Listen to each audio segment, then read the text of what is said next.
Hi, എല്ലാവർക്കും ചെമ്പരത്തിയുടെ മറ്റൊരു episode റിവ്യൂയിലേക്ക് സ്വാഗതം. ഇപ്പോൾ കാണിക്കുന്നത് സുബ്രുവിന്റെ വീടാണ്. സുബ്രു പറയുകയാണ്, ഒരു തരത്തിലും ഒരു സുഹൃത്ത് എന്ന നിലയിൽ പോലും ഒരിക്കലും നിന്നെ ന്യായീകരിക്കാൻ എനിക്ക് സാധിക്കില്ല. നീ ചെയ്യുന്നത് മഹാ അപരാധമാണ്. ഇതികർമ്മങ്ങൾ പഠിച്ചിട്ടുള്ള ആൾ എന്ന നിലയിൽ ഞാൻ പറയുകയാണ്, 4 ജന്മമെടുത്താലും തീരാത്ത ഒരു മഹാപാപം. തൃച്ചംബരത്ത് ജീവനറ്റ് കിടക്കുന്നത് നിന്റെ അമ്മയാണ്. ആനന്ദ് ചോദിക്കുകയാണ്, ആര് പറഞ്ഞു എന്റെ അമ്മയാണെന്ന്? എന്റെ അച്ഛൻ പറഞ്ഞോ അതോ കൂടപ്പിറപ്പ് പറഞ്ഞോ? എല്ലാം നീ കണ്ടതും കേട്ടതും അല്ലേ? അമ്മയുടെ ശവം ചിതയിലേക്ക് എടുക്കുമ്പോൾ പിടിക്കാൻ വരരുത് എന്ന് പറഞ്ഞിട്ടാണ് കൂടപ്പിറപ്പ് പോയത്. അച്ഛന് അങ്ങനെ ഒരു മകനും ഇല്ലാന്ന്. പിന്നെ ഞാൻ ഏതു ബന്ധം പറഞ്ഞാണ് പോകേണ്ടത്? പറയേ. ഇതൊക്കെ കേട്ട് കല്യാണിയും അനിയൻകുട്ടനും നിന്ന് കരയുകയാണ്. സുബ്രു പറയുകയാണ്, ആനന്ദ്, ഞാൻ നിന്നോട് പറഞ്ഞു കഴിഞ്ഞു. അവര് അപ്പോഴത്തെ വികാരത്തിൽ എന്തൊക്കെയോ പറഞ്ഞു കാണും. അത് എഴുതി വെച്ച് മനഃപ്പാഠമായി നടക്കുന്നത് വലിയ ഭൂഷണമൊന്നും അല്ല. തൃച്ചംബരത്ത് അഖിലാണ്ടേശ്വരി എന്ന ആ അമ്മ ആദ്യം പ്രസവിച്ചത് നിന്നെയാണ്. ദേഷ്യത്തോടെ ആനന്ദ് പറയുകയാണ്, നിനക്ക് അത്രയ്ക്ക് നോവുന്നുണ്ടെങ്കിൽ നീ ചെല്ല്. നീ പോയി ചെയ്യ് കർമ്മം. അനുവദിച്ചാൽ ഞാൻ ചെയ്യുമെടാ. എന്നെ മകനെ പോലെ നോക്കിയിട്ടുണ്ട് ആ അമ്മ. ഈ ഹൃദയത്തിൽ അമ്മയുടെ സ്ഥാനത്ത് കൊത്തിവെച്ചിട്ടുണ്ട് ഞാൻ അവരെ. പറയാൻ രക്തബന്ധത്തിന്റെ കണക്കില്ല എന്നേ ഉള്ളൂ. അന്നേരം ആനന്ദ് പറയുകയാണ്, രക്തബന്ധത്തിന്റെ കണക്കൊക്കെ ജീവിതത്തിലേക്ക് ആയി കടന്നു വന്ന ഓരോരുത്തരൊക്കെ മാച്ചു കളഞ്ഞില്ലേ എന്ന് പറഞ്ഞ് ദേഷ്യത്തോടെ ആനന്ദ് കല്യാണിയെ നോക്കുകയാണ്. അന്നേരം അവിടേക്ക് അരവിന്ദ് വരികയാണ്. അനിയൻകുട്ടൻ പറയുന്നു, അനിയൻ കുഞ്ഞു വന്നു. അരവിന്ദ് ആനന്ദിനെ കണ്ടു ചോദിക്കുകയാണ്, അപ്പോൾ ഇവിടെ ഉണ്ടായിരുന്നു അല്ലേ? ആ, നന്നായി. എന്നിട്ട് പറയുകയാണ്, അമ്മ മരിച്ചു. അപ്പോൾ ആ വിവരം ഔപചാരികമായി ഒന്ന് അറിയിക്കാൻ വന്നതാണ്. അന്ത്യകർമ്മങ്ങളൊക്കെ ചെയ്യണം. പോസ്റ്റ്മോർട്ടം ചെയ്ത ബോഡി ആയതുകൊണ്ട് അധികം വെച്ച് താമസിക്കാനൊന്നും പറ്റില്ല. പട്ടടയൊക്കെ ഒരുക്കി കഴിഞ്ഞു. ഇനിയിപ്പോ തീ കൊളുത്തണം. സങ്കടത്തോടെ വിക്കിയാണ് അരവിന്ദ് ഇതൊക്കെ പറയുന്നത്. ഒന്നും മിണ്ടാതെ നിൽക്കുന്ന ആനന്ദിനോട് വീണ്ടും ചോദിക്കുകയാണ്, പറഞ്ഞത് കേട്ടില്ലേ? എന്നിട്ട് ഉറക്കെ പറയുകയാണ്, ഇനി തീ കൊളുത്തണമെന്ന്. എന്നിട്ട് എല്ലാവരെയും നോക്കി ചോദിക്കുകയാണ്, എന്താ ആരും ഒന്നും മിണ്ടാത്തത്? എന്നിട്ട് വീണ്ടും ഉച്ചത്തിൽ പറയുകയാണ്, എന്റെ അമ്മ മരിച്ചു. ഇനി പട്ടടയ്ക്ക് തീ കൊളുത്തണമെന്ന്.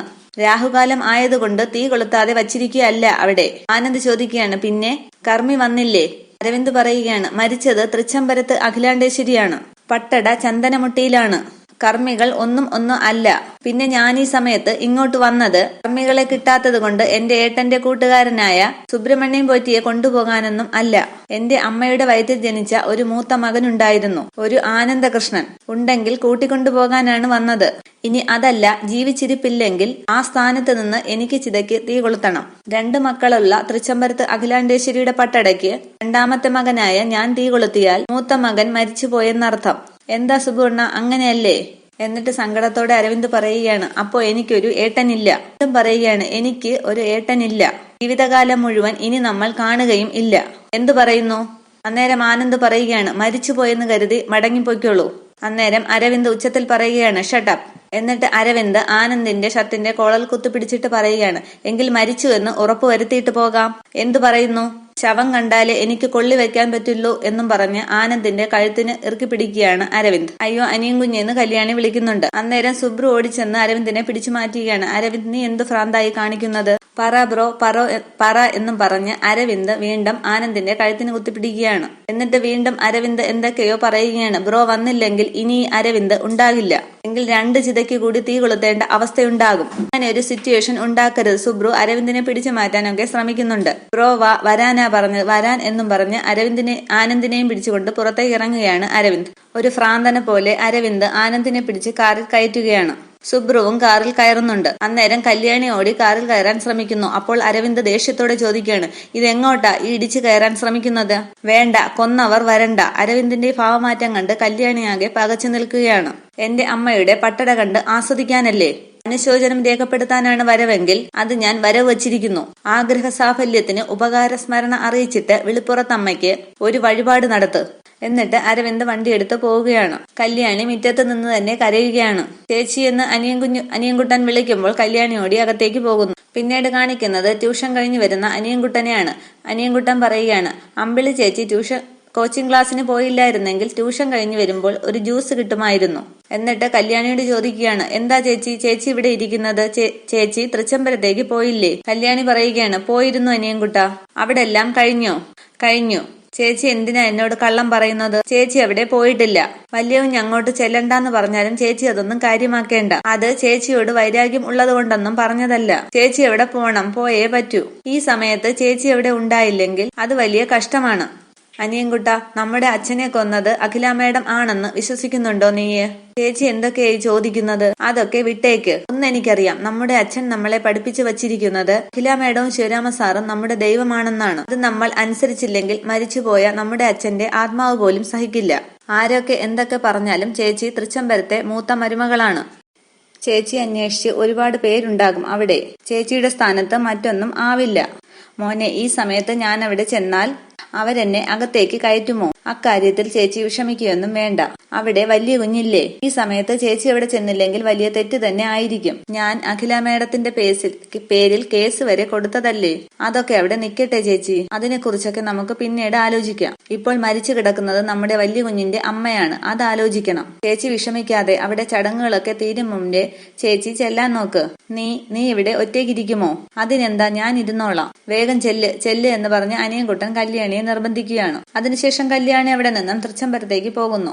തൃച്ചംബരത്തെത്തിയ കല്യാണി അവിടെ അഖിലാണ്ടേശ്വരിയുടെ ഫോട്ടോയിൽ മാലയിട്ട് ഹാളിൽ വെച്ചിരിക്കുന്നതാണ് കാണുന്നത്. വളരെ വിഷമിച്ചു നിൽക്കുകയാണ് കല്യാണി. അപ്പോൾ അവിടേക്ക് നന്ദന എത്തുകയാണ്. നന്ദന ചോദിക്കുകയാണ്, കല്യാണി നീ എന്താ താമസിച്ചത്? അവരെല്ലാവരും ദഹിപ്പിക്കുന്ന സ്ഥലത്ത് നിൽക്കുകയാണ്. എല്ലാവരും അങ്ങോട്ട് പോയി. നീ വരാതിരുന്നത് എന്തായാലും മോശമായി പോയി കല്യാണി. എന്താ, അഖിലാന്റിയോടുള്ള നിന്റെ ദേഷ്യം ഇപ്പോഴും തീർന്നില്ലേ? എന്തായാലും ആനന്ദ് നിന്നെ കല്യാണം കഴിക്കുന്നവരെ നീ അഖിലാന്റിയുടെ മാനസപുത്രിയായിരുന്നു. അത് മറന്നില്ലായിരുന്നെങ്കിൽ അവസാനമായി ഒന്ന് കാണാൻ വരുമായിരുന്നു. മറ്റു കാര്യങ്ങളൊന്നും പറഞ്ഞ് നിന്നെ ഞാൻ കുറ്റപ്പെടുത്തുന്നില്ല. പക്ഷേ ദാസേട്ടന്റെ മരണത്തിൽ ദുരൂഹതയുണ്ടെന്നും അതിൽ അഖിലാന്റിയുടെ പങ്ക് അന്വേഷിക്കണമെന്നും പറഞ്ഞ് നീ കേസ് കൊടുത്തു. അത് ഏതൊരു മകൾക്കും തോന്നാവുന്ന വികാരം. പക്ഷേ അഖിലാന്റി അവിടെ കത്തിയമരാൻ അതും ഒരു കാരണമാണെന്ന് നീ മറക്കേണ്ട കല്യാണി. ഇതൊക്കെ കേട്ട് വളരെ വിഷമിച്ചു നിൽക്കുകയാണ് കല്യാണി.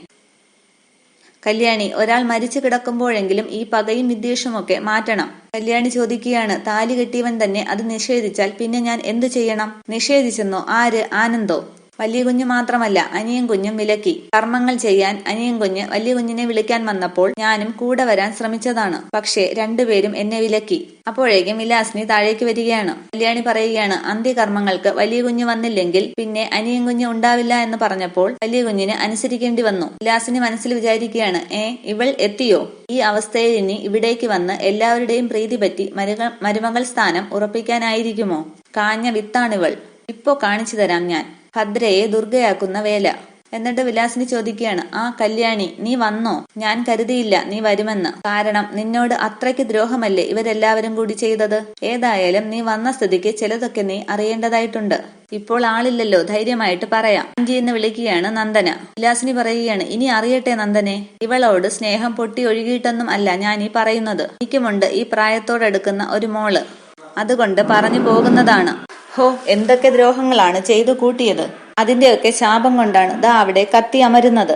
ആന്റി എന്ന് വീണ്ടും വിളിക്കുകയാണ് നന്ദന. വിലാസിനി പറയുകയാണ്, എനിക്ക് പറയാനുള്ളത് നിന്നോടല്ല കല്യാണിയോടാണ്.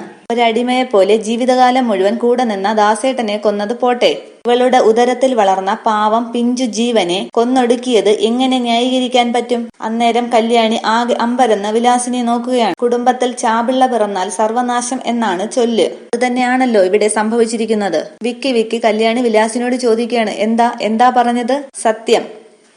നിന്റെ വയറ്റിൽ വളർന്ന കുഞ്ഞിനെ അഖിലേച്ചിയും ശിവരാമേട്ടനും കൂടി ഇല്ലാതാക്കിയെന്ന്. നേരം കല്യാണിയുടെ കണ്ണിൽ നിന്നും കണ്ണീർ ഒഴുകുകയാണ്.